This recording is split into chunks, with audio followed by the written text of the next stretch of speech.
Hey mga kabebs! For today's video is pupunta tayo sa lugar ng aking asawa. Pupunta tayo sa Barangay Luka, kung saan nakatira ang biyanan kong lalaki.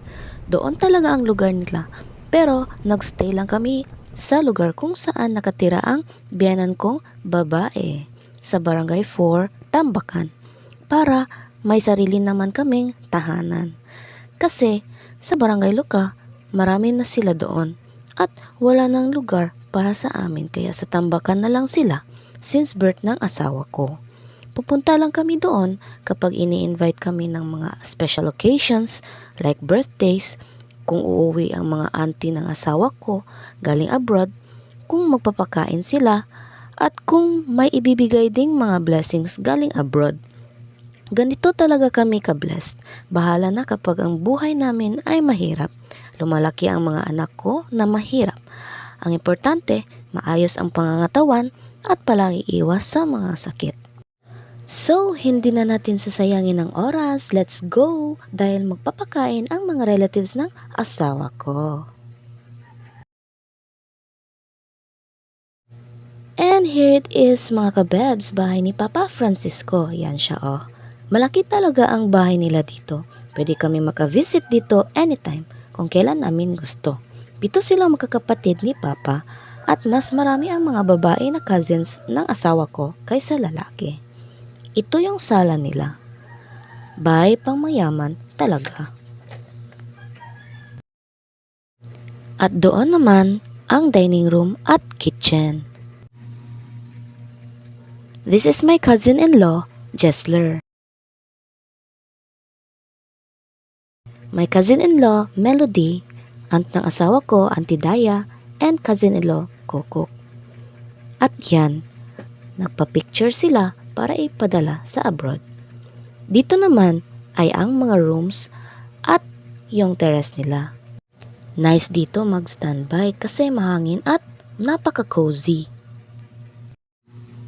So, ito na mga kabebs, kainan na. May humba tayo at pinatatasan with rice. And buko pandan sagu for dessert. Coke naman para soft drinks.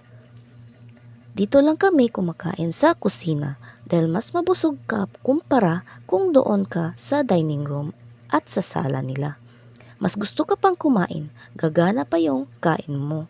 Kasi pag doon ka sa silid kakain, hindi ka na mapifeel at home. Kasi marami ding mga bisita na nagstay doon.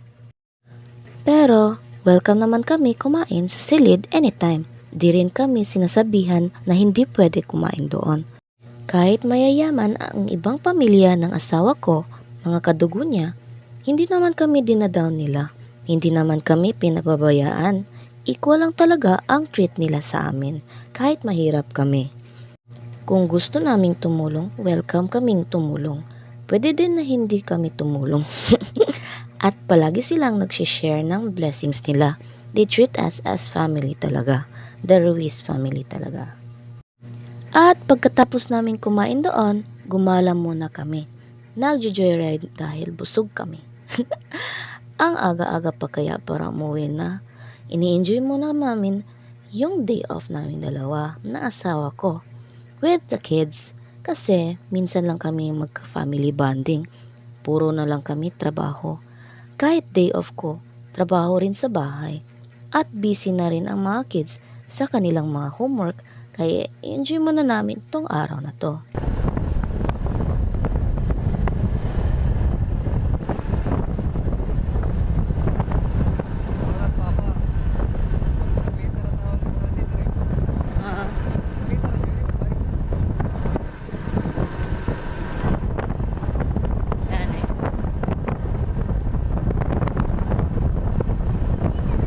Nandito kami ngayon, part din sa Barangay Luka.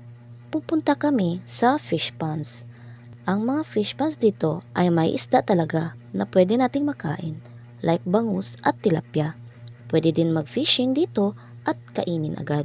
Pwede kinilaw, pwede din kayo mag-grill dito ng isda. At dito na ang last naming destination, sa Luka Seaside. Dito na kami nagpi-picture taking And this is the end of our video. Thank you for watching. Bye mga kabebs!